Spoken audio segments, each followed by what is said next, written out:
From out of the shadows it comes, lurking in the darkness, surrounded by an aura of mystery from the depths of the unknown.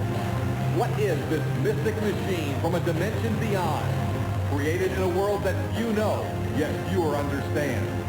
It is the Intimidator from the land of the dead. It is the ultimate monster truck, the Grave Digger, a superstar on the TNT Monster Truck Challenge. And now he haunts Freedom Hall in Louisville, Kentucky. 2 days of racing, head-to-head and side-by-side with the world's best monster trucks. And on this dark night in Louisville, will Mad Dog be the next headstone on the side of the Grave Digger? Let's watch and find out.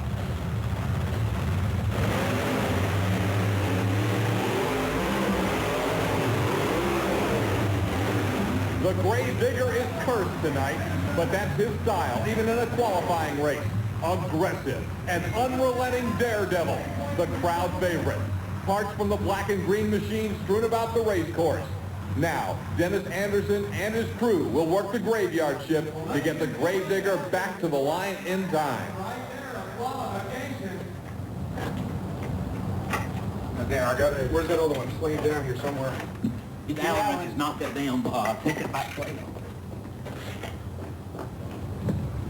Dale! No. Dale, screwdriver. That hammer out here? You just dry cast my as soon as I come off the ramp or what? How much do you need? Hell, man, it'll take me down. It'll take us 10 more minutes, probably 5, 10 minutes. He says it'll be at least 5 more minutes. We can't wait that long, Scott. If we didn't do it, Amanda, we can't do it here. Steve ready? All right, well, go for it and do whatever you got to do. So the Grave Digger is defeated this night in Louisville, Kentucky.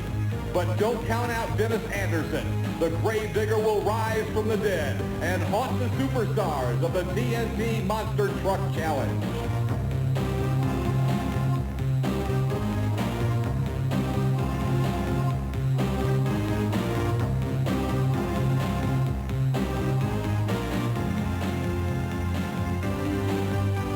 Dennis Anderson, he's a wimp.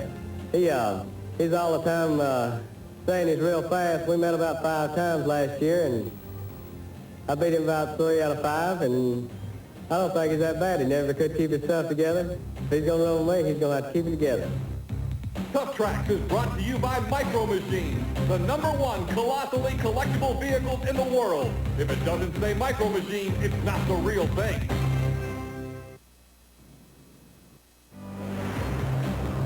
A long night of wrenching on the Grave Digger comes to an end with the dawn of the second day of racing in Louisville, Kentucky. Dennis Anderson, its creator, owner, and pilot, pauses to recall the birth and evolution of a monster truck called the Grave Digger. Well, I started out mud bogging. It's been 1982. I built the first Grave Digger. It was a 51 Ford pickup truck. Had small tires on it. They were big compared to everybody else's then, but compared to what I have now, they're really itty-bitty tires. But anyway, I started out mud bogging, and I was dominating in the mud and kept winning, and everybody was out. As far as my competitor guys that built mud bog rigs, they were out to get the Grave Digger. So really, the guys at home chased me to where I am today. Well, I made the name up one night. It was real late in the shop. We finished the truck up, and we're going to the mud bog the next day, and I said, man, I need to put me a name on the side of this truck. And I've been picking on my buddy there for that week, and I told him that he had a real nice, shiny street truck, and I told him I'd take this old truck and dig him a grave with it, you know. And so I sat there and thought about that, and I said, well, I'll call it Grave Digger. So I got up and took some masking tape, taped off Grave Digger on the side of it, took me a spray can of paint, sprayed over the tape, put me a big black spot on the side of it. I peeled the tape off. The Grave Digger showed up on the side of it. So I went to the mud bog, and the name really got hooked in good for the people because I won the first mud bog I went to.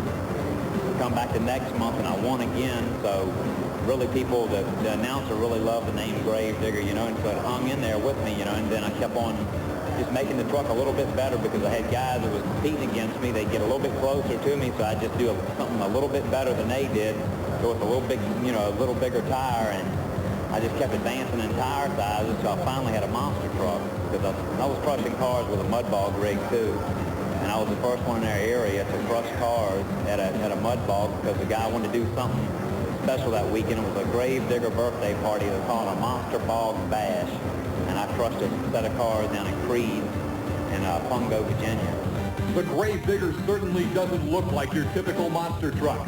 Part of the grave digger mystique is the unusual body style. Dennis Anderson strives to be a little different from the others. I found this truck behind a guy's barn down in North Carolina in Little Washington, and it used to be a Clearview television repair truck. And I bought it, I bought the truck from him, brought it home, and I guess I had it for about a year and a half, and I was just making plans, and then we finally just pounced on it with all fours and started going for it. And, we got the truck assembled, and here we are. You look at all these other monster trucks out here, you see a Ford Chevrolet. It's more or less, if you've seen one, you've seen them all as far as body style. There's different things that's different underneath them. They got different paint jobs on them. But mine more or less sticks out like a sore thumb. Nobody's got a 1950 Chevrolet panel truck on the circuit, especially with one of the wildest paint jobs like this truck has got. And as far as the kids now, they love the red headlights. And that's, and the truck has got a reputation of not winning all the time. It gets some wild passes, and that's what the people like, So my reputation is that, when I come out to run that truck, I'm there to satisfy the fans. I want to picture myself, or, if I was sitting in the stands, I'd do out there what I'd like to see. I like to see somebody rage and go berserk as far as really jumping the cars, getting air, doing something awesome like that. So that's why I get out and perform like I do. When is the grave digger running full tilt? Call it red lights at night, the digger's delight. Red lights in morning, the competition's warning. 2 red lights say it all. Beware of the grave digger. And after the paint job was done, I had regular headlights in it. And at the time, I was building me a hauling rig, and I was building it out of a school bus. Okay, well, I took the red lights out of the school bus and put sheet metal over top of the holes. Well, I had these red lights in the shop. And as I was getting my truck painted, I had the headlights out of it, and I got looking at the headlights and I said, hey, these red lights will fit in my truck. It'll go along with the spooky graveyard scene and the flames and everything. So I put them on, and when we lit the lights up, I said, that's awesome. That just fits the truck to the T right there. So normally I turn the headlights on when I'm going to put the truck on kill. Go for blood. I put the headlights on so they know that everything's all right and I'm ready to rock and roll. What sinister mind designed the grave digger? Who concocted the foggy graveyard with tombstones bearing victims' names? Who brushed on the specter of the Grim Reaper keeping the gate? Chris Chapman finds out. I'm in front of a monster truck with probably one of the most spectacular paint jobs of any of the monster trucks racing. Dennis Anderson, where did you come up with this paint job? Well, I made the name up grave digger from mud bogging. Then I got with Fred Buman, my friend here, from Fred's Custom Auto Art from Norfolk, Virginia. He came up with a paint scheme to go along with the name. And Fred can kind of take over from there because he came up with the artwork, and I really disagreed with him at first. He talked me into it. He laid the paint job on the truck, and I had to live with it, but it looked super good when he got through. Fred, where did you get this idea? How did it come together? Years of reading Mystery Mansion magazine, Haunted House, Creeper, all the nice little comic books your mommy doesn't want you to touch. The whole idea has come from there. This paint job cannot be done, obviously, in a day. What does that take to get that job complete? Well, it takes my son and I 7 days to do a truck from the time it's black until the time we're ready to clear it.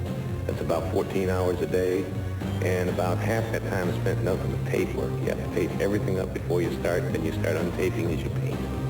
Dennis, you said you didn't like the colors. Why not? Well, I didn't think that green on a black truck was going to work. And I told Fred that, but he just told me to, to back out, let me take care of it. The job's mine. Just leave me alone until it's done. That's what I did, and it turned out great. So, Fred, what did you have to do to get Dennis to see things your way in regards to this paint job? First off, I had to do a sketch for him. Then I had to show him colors, and then we argued about it. And then I did my final thing I do with all customers. I said, take a hike for about 7 days, leave the truck with me, and come back. If you don't like it, I'll redo it. If you do like it, it goes on the road. And that's what happened. It ended up on the road. That's the creation of the grave digger. The crew continues to prepare for its return from the dead in Louisville, Kentucky.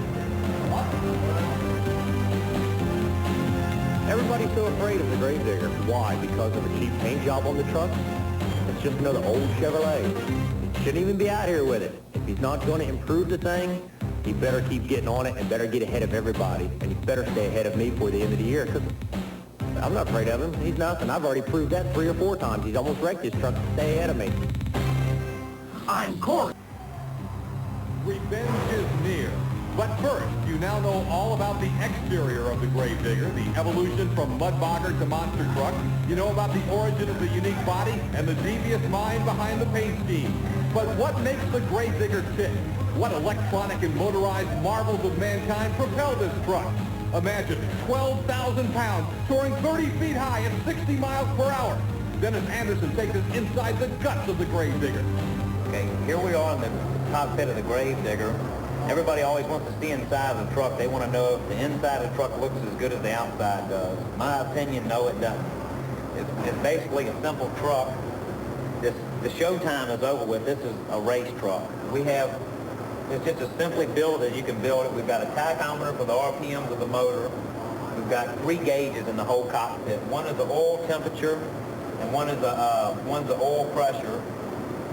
And then over here are switches. We have toggle switches for the ignition, for electric cooling fans on the transmission, electric fans on the cooling system for water, the headlight. We've got an automatic primer here. The motor starts on gas and runs on alcohol. And the tachometer here, I've had a lot of questions. They want to know what this red light is. This is called a pro light. This hooks up to your oil system. You put different sending units in it, so if your oil pressure gets down below 35 pounds of oil pressure, this red light comes on and indicates to you that your oil is hot, is getting thin, or something's messed up in the motor. You need to shut it down before you crash it. Okay, my tachometer is jigging around because of electric fan, but it doesn't do that when the motor's running.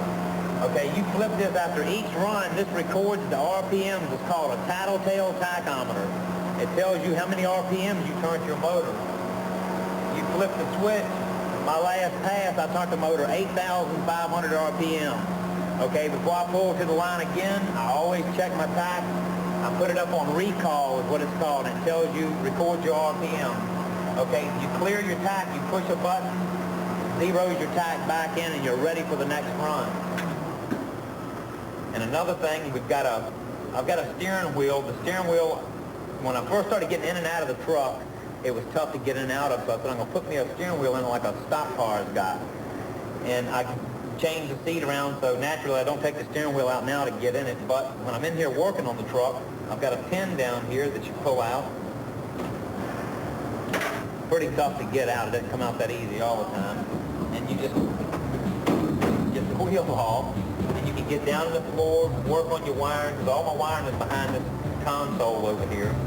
We've got a hot foot accelerator. They use this in offshore boat racing. It's got a strap in it to keep your foot strapped into the pedal here, and this pedal is sturdy enough that you can actually brace your foot. If you've got it on the floor, you really don't have to have it all on the floor, but you can brace in this pedal and you won't damage it. It's a pretty rugged pedal.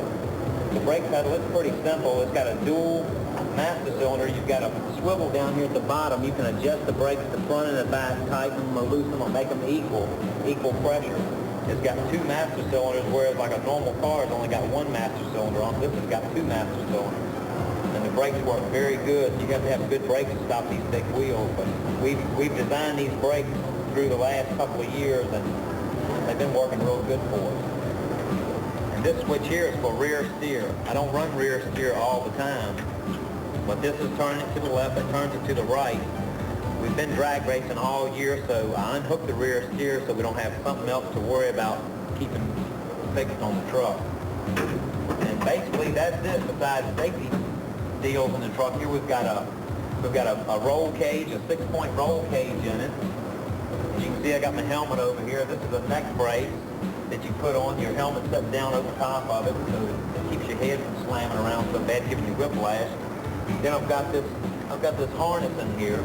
It's a 4-point harness, and this is very critical in monster truck nowadays. A lap belt used to do it. You wear a lap belt now, pal, you're in trouble. When they tell you to buckle up in a monster truck, you better buckle up, and I mean tight.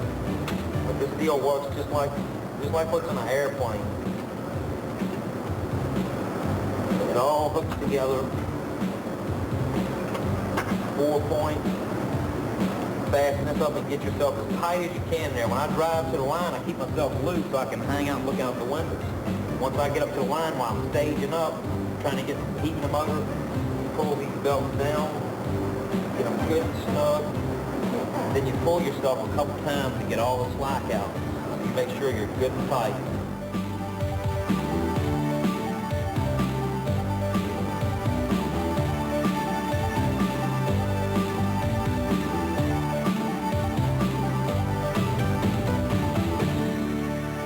This is the power plant in the grave digger. What I run is a big block Chevrolet. It's a 438 cubic inch motor. It's basically a motor like would come in a Corvette, but we changed a lot of inner parts in it so that we can run this supercharger on it. The supercharger is known as a blower. You've heard blowers. Supercharger is all the same thing. Okay, this supercharger is a 871. This puts boost in the motor, and when you put a lot of boost in the motor, you get a lot of power out of it. All this does is force air in it. You can force more air through the motor, so you need more fuel. So we put this big fuel injection set on it here. This is called a bird catcher injection. They come in different sizes for different motors. But this fuel injection is not like fuel injections that come on new street cars nowadays. This is a serious fuel injection. We run methanol alcohol through the injector here. And this big belt here, this is what you run the supercharger with. It hooks up to your crankshaft, and you can change your pulleys here to get more power out of the motor. It's called overdriving the blower. You overdrive the blower, you turn the blower more than you turn the crankshaft, so you put more boost in the motor. If you want to get more power out of it, we'll come out here and change these pulleys, and we'll build more boost. And once you put more boost in it, then you have to put more fuel in it. As far as everything else on top of the motor, it's got your basic chrome valve covers on it, just like you'd have in maybe your fixed-up street car or whatever. And we run these zoomy headers, these exhaust pipes here. These big blown motors, we have to go ahead and get that force out of it so we can pack some new air in it.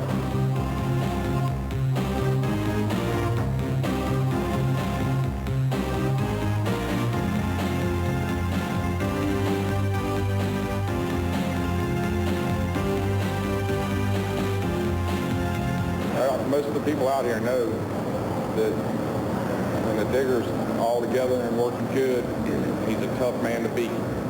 Even USA 1 knows that he's got trouble on his hands when he runs against the digger and it's running good.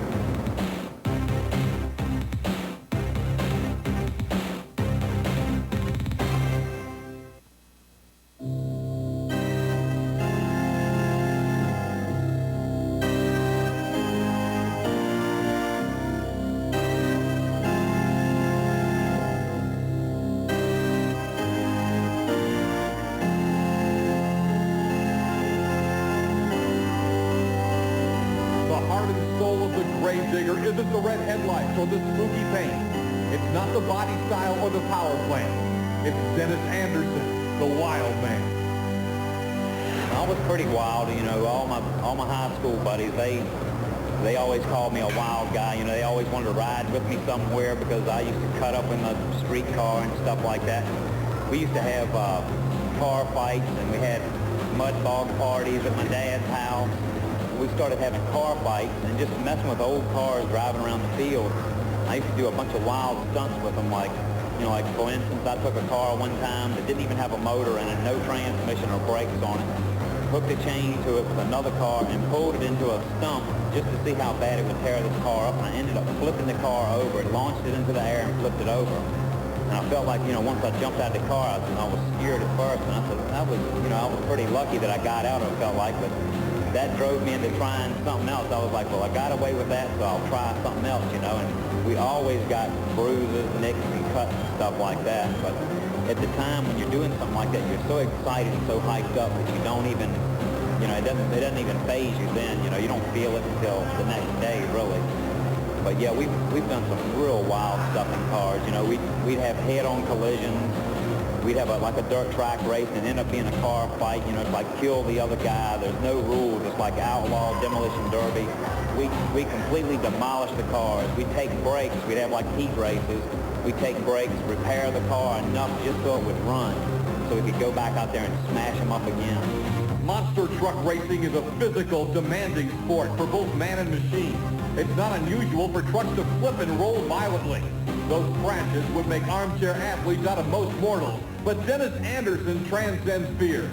Does he in fact fear anything? Not really. The only fear that I have in the truck is the truck breaking sometime and the truck turning over. You know, I really hate to crash my body, you know, crush the body out.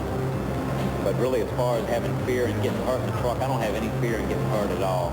You know, I get beat around, bruised, or whatever, but any kind of sport you're in, bull riding or something like that, that's pretty close to, you know, we take some rough rides in these trucks, but that's just something you got to live with if you want to do it.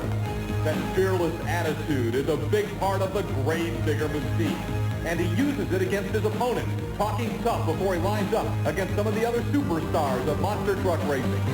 Sometimes I do it just to bluff my friends, you know, the guys that I race with, to put pressure on them, because they know when I say something like that I'm going for blood, and they fear lining up beside me. You know, it's a 50-50 chance. If the truck stays together, it's going to win. Nobody can beat the grave digger in Virginia. There's some of that tough talk, and most times Anderson backs it up with unbelievable performances, such as the summer of 1989 in Richmond, Virginia. The grave digger twice rose from the dead to win the event. What we had done is we started out, we're building a new motor for the truck. So I took the other motor out of Grave Digger 1 and put in Grave Digger 2. It was a small motor. Okay, well, we just threw it in before we got there 2 days before the race. All right, and I came out and qualified. I don't know, I probably qualified like 4th or something like that. We always try to qualify first. We get lane choice. All right, I came back for the first round. I think I might have been racing Mad Dog. Okay, I took off. We had a little problem with the carburetors on it. It stumbled, and I lost the race. Okay, but, all right, you come back as a fastest loser. All right, I was a fast loser, so then I turned around and come back, and I won that round, okay, and then I came back to run again, and I got beat. My carburetor stumbled again, I got beat, okay. Well, the truck that I raced ended up breaking, so he couldn't come back, so they had to bring me back to do the round, and I ended up beating the next round. And, well, I beat the next 2 rounds because I finally made it to the finals, and I beat in the finals one night. Almost possessed is going to take the win, Scott. The only victory he gets on the night is the one that he needed as he gets the win in the championship over Nightlife on Tuff Trax.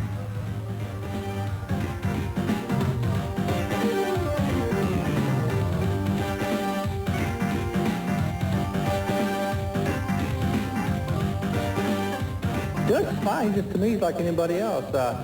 Dennis has got a good running truck, but Dennis can be beat. And I found him beating 4 years over, hopefully more than one.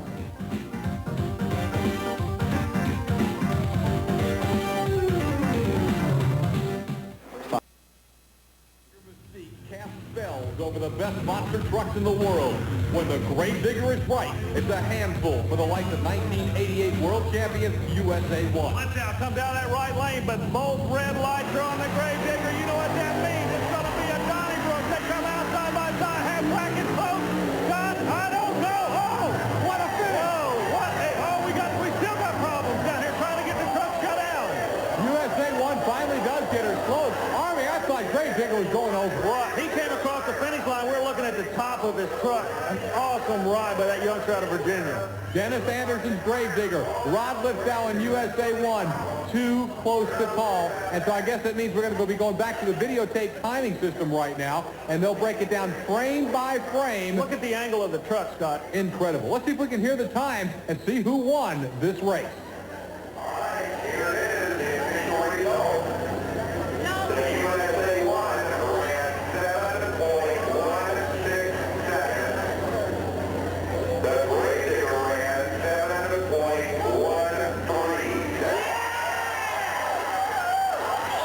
Dennis Anderson, when this thing started tonight, you told us you were going after USA 1. You lined up next to him, and you got him. What's going through your mind right now? Well, I was glad I could pull it off. I pulled to the line and didn't have second gear, so I had to bump it from low to third and just stay after it, you know, and I was going to nail him to the wall, and that's what I did. Done a little bit of damage to the truck, but who cares? I beat him. There's blood and guts out here, you know. We're for real. You know, we're here to win the points champion. We got big purse to win, and we got reputations to live up to, and we're going to live up to them. Win or lose, Dennis Anderson wows his legions of fans with all-out effort. Some drivers take it easy in qualifying, but qualifying for the grave digger is showtime. Now the wall setting on the left and right of this track present a problem to the drivers. They don't have very much leeway to get a little bit out of shape. They can really have their hands full. Anderson showed that this afternoon when he completed his qualifying shot. When he came off the second set of vehicles, watch what happened. Dennis Anderson's grave digger loses it at the Milwaukee Mile, and bang, into the wall. He hit her hard. Dennis Anderson, we talked about last week, some of the wilder rides the grave digger had been on. We showed them to you here on Tuff Trax, and this is another one for the grave digger. Highlights, or as Dennis may tell you on this time, lowlights, Phil. He wasn't happy with that run, but Army, it looked fine until the end, but then things went nuts. Well, what happened, Anderson says that the back end took a weird bounce. It settled, bang, bang, now he controlled bangs again. It hit 3 times and just came on around, kind of like he was on ice. The Milwaukee Mile concrete wall held him in. A little bit of damage, but Anderson will tell you in a heartbeat, the wall won that one. Dennis Anderson's grave digger, always all out. There you can see the fluid now leaving the grave digger. A bad break for Anderson, who's continued to have some problems with wreckage. You can see the damage to the digger. They'll be taking that back to the paint and body shop. Little damage to the wall, too, Scott. I'm not sure the wall did win that. Let's go to Dennis with Army Armstrong. You have any idea what caused the accident? Not really. I know when I got right down here by the wall, I was on the brakes, and it didn't seem like the brakes was locking up, so I crammed on them real hard, and I got in a real dusty spot, and the truck spun around, and I ended up hitting the wall and hitting the pole and messing the front of the truck up. All the damage was done to the front suspension? Yeah, it broke a tie rod in and a steering cylinder and mashed the sheet metal up on the front of it. The same aggressive style in qualifying put Gravedigger out for the night in Buffalo, New York. But one awesome run is worth the price of admission. Here's the qualifying run of Gravedigger as he hits the second ramp. Look at that leap. Scott Douglas, I have never, in all the years I've been involved in motorsports, seen anything that violent. We're going to try to get a replay of it and talk to it, but Dennis Anderson stunned everybody. The first jump looked good. Now, when he lands, the front tires hit at the bottom of the ramp. Look what happens. Look at all the air. Bam, he nails it again. The whole suspension under the bottom. You notice pieces starting to fall out. He completely tore all the drivetrain out of that truck. I have never seen a truck go that high and land that hard in my life, and it even stunned Anderson. I don't know if anybody's ever seen a monster truck fly that high and that far. Yeah, that was scary. The back wheels landed on the other side of the 12th car. Look at him. He is shaken up. Other drivers live to beat the Gravedigger. It's always considered an upset, but Dennis Anderson lives for payback time. And John Moore earlier in the year during an interview said, if I don't do anything else, I'm going to beat the Gravedigger in 1989. Let's see if he can do it. Moore starts to make his move on the far side. Gravedigger trying to hold him off. The final jump. Look at this. Look at this, Scott. He's done it. In front of the home stage fans, John Moore has upset the awesome Gravedigger. What a big moment in his racing career this is for John Moore, and no problem, fair and square, both trucks at 100%, and Moore beat him. What happened? He just stayed smooth and level out of that left lane. Gravedigger's beating and banging, and Moore just comes back, makes a good straight run at the last jump, airs it out, and goes over the finish line first. The bounces cost Gravedigger the consistency of John Moore on that run. Oh yeah, he loved it. You know, I got a pretty bad bounce when I was racing him, and I stepped on the motor kind of hard at the end, but he finally pulled it off and he got me, and he ribbed me for a little while for it. But if we line up tonight, there's no brakes for John Moore.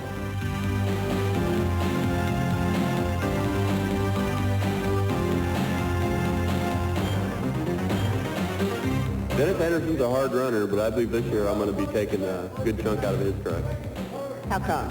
Well, I'm going to be running a lot harder this year, and I don't think he's going to be expecting that.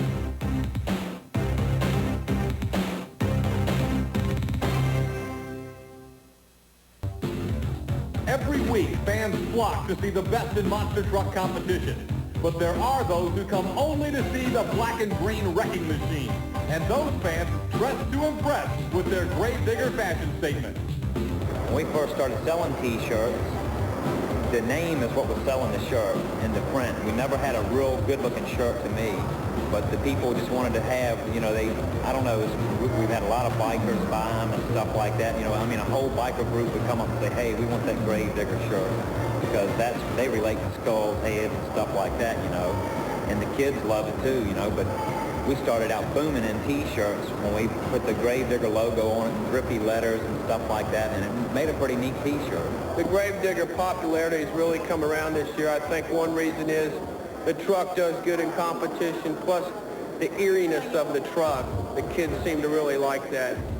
And the design is excellent. The ink on there is puff ink, and it makes the treads stick out like real tires. You can feel it.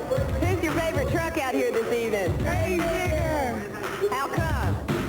It's that a nice looking truck. It's best. All right. The Gravedigger feeds off the energy of a higher power. This power isn't in the engine. It isn't in the body. This power comes from the grandstand. It's the support of millions of loyal Gravedigger fans.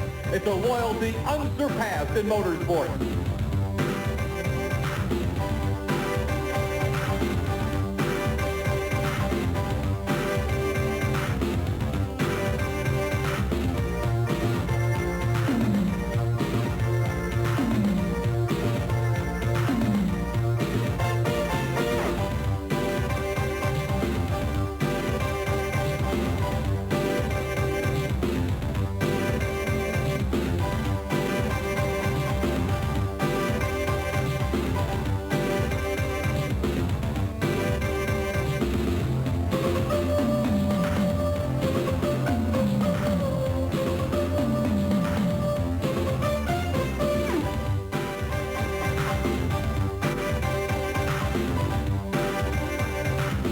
Being determined and hungry, I'm going to be the world champion this year.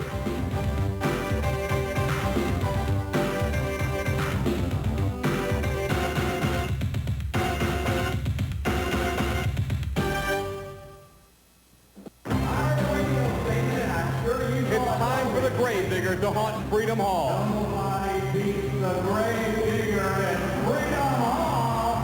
Ladies and gentlemen, Dennis Anderson, right there, Virginia. Well, really, right now, what I'm doing is checking the course out. You know, we got to look at the size of this hill. You got to come off this hill pretty easy, it looks like tonight. Get in that flat, you're going to have to romp the motor and jump to the finish line. And really, what I'm really looking at right now is I want to figure out which lane is going to be the best lane. You know, because if you got a steep ramp over here, you know, you're going to get more air. You still want to get some air, but you don't want to get a lot of air. The guy that gets the most air a lot of times doesn't win. So try to keep the flattest lane I can. Come off this dirt hill pretty easy, because if you don't, you'll just jump and romp it, splatter everything right in the center there. I prefer outdoors, long courses, but I feel like these indoor short courses like this too, it's pretty challenging. But to me, when you're inside, there's a little bit more pressure, because you got somebody to meet you down the end, and that's the wall. You got to get on those brakes. You know, once you go across the finish line, you got to think about stopping, and you can't stop too fast. If you're in a nosedive, you got to touch that motor and get it back down, then put your foot on the brake. Gravedigger, Freedom Hall, Louisville, Kentucky. Jersey Outlaw lines up beside him, but this is a qualifying run. Still, it sets the tone for the night. Side by side, the Outlaw and the Gravedigger. Outlaw pushing Dennis Anderson and the Digger to the limit. Two brash, cocky drivers. Outlaw wants a piece of him, and Digger won't back down. But that was qualifying. They'll meet again for real a little later on this night in Freedom Hall. First things first, though, for Dennis Anderson and the Gravedigger. And the first thing this night would be first-round competition against Jesse Berge's Playing for Keeps. The Auto Value sponsored ride that's an upstart, a newcomer on the TNT Monster Truck Challenge. Berge has had some great days, but not this time against the awesome specter of Dennis Anderson's Gravedigger.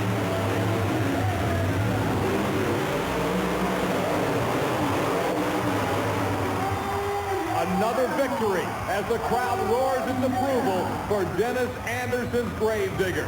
He's put Playing for Keeps on the trailer.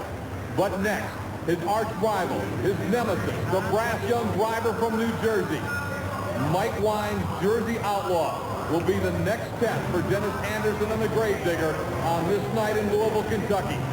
Gravedigger and Outlaw battling for supremacy.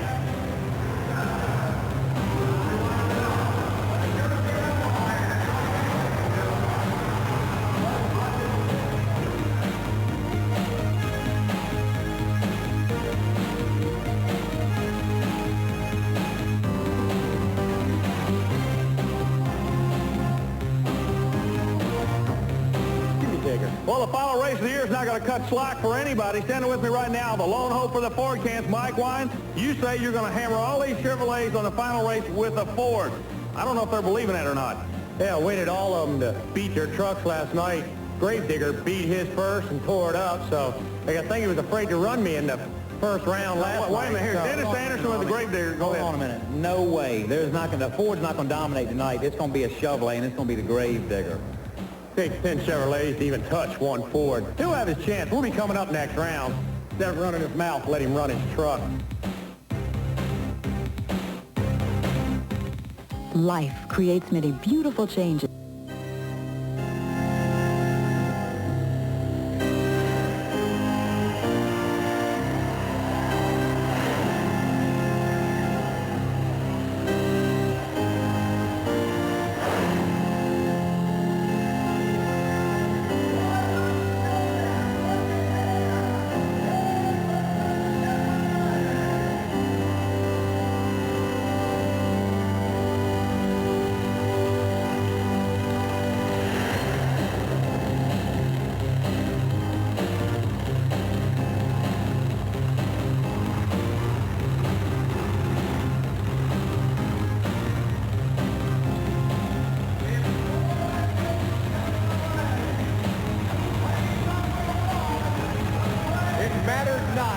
In Freedom Hall that this was not the Monster Smash final. This was what they came to see. The Ford versus Chevrolet, the superstars of each. Dennis Anderson's Gravedigger, representing the Chevrolet camp. The brass cocky superstar, hell-bent for leather every time out. Against the top Ford on the circuit, the Jersey Outlaw Ford, and Mike Wine, two guys who mouth a lot and then back it up every time they pull their trucks to the line. But this time, head-to-head, one survives, one goes to the trailer. Gravedigger and Jersey Outlaw, the superstars in a superstar showdown at Louisville's Freedom Hall. This one meant one would survive and one would go home.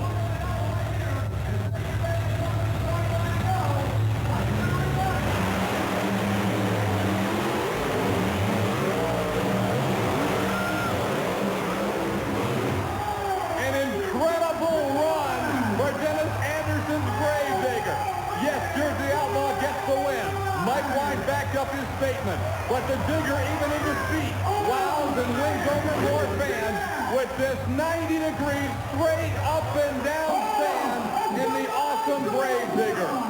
One of the wildest runs of the entire year.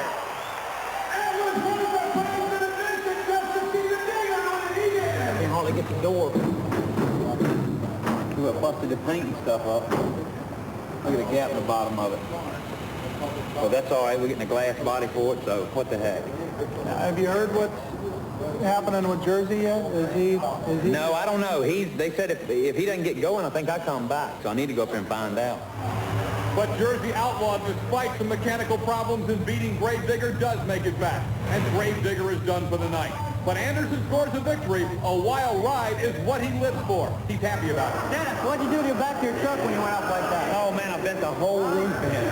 Fenders and everything? Fenders and everything. Right up on the roof. Yep. That wild ride was the perfect ending for the Gravedigger. But as you can see, monster truck racing is a rough and tumble sport. How long can Dennis Anderson maintain the spell of the Gravedigger? Will his spell ever be broken? Anderson has big plans to capitalize on his popularity. When truck and body are no longer able to withstand the wear and tear of the TNT Monster Truck Challenge, the legacy of the Gravedigger will live on. Well, really, as far as the future goes, I don't know how long monster trucking is going to last, or should I say how long I'm going to last. Because this is just like any other sport. You take like boxing or football or bull riding. You know, after a while, you get beat so bad, you got to give it up, you know, or there's a limit somewhere. I don't know where it is. I'm going to find out one day. But what I'm doing now is I'm opening up a store. It's really a shop in a store to sell four-wheel drive equipment and have a Gravedigger custom 4x4. And hopefully by the time I'm 50 years old, I won't be in the monster truck. I probably won't be in the shape to drive like I do now. And So maybe if I start now, I might get me a chain of stores going. This is what I'm thinking. This is what I'd like to have. And then I can just ride around and be a hot shot, you know, and, you know, live an easy life. Because we've had it rough out on the road. We pull a lot of long hours. This, you know, at first when it started out, we used to do it for fun.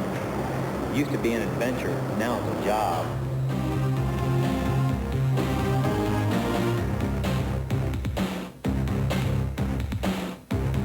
Those trucks were tough, but they're nothing compared to the car. It's DOA Theater at 11. Stay tuned now for USWA Challenge. It's next.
Looks bright for the Gravedigger, the ultimate monster truck.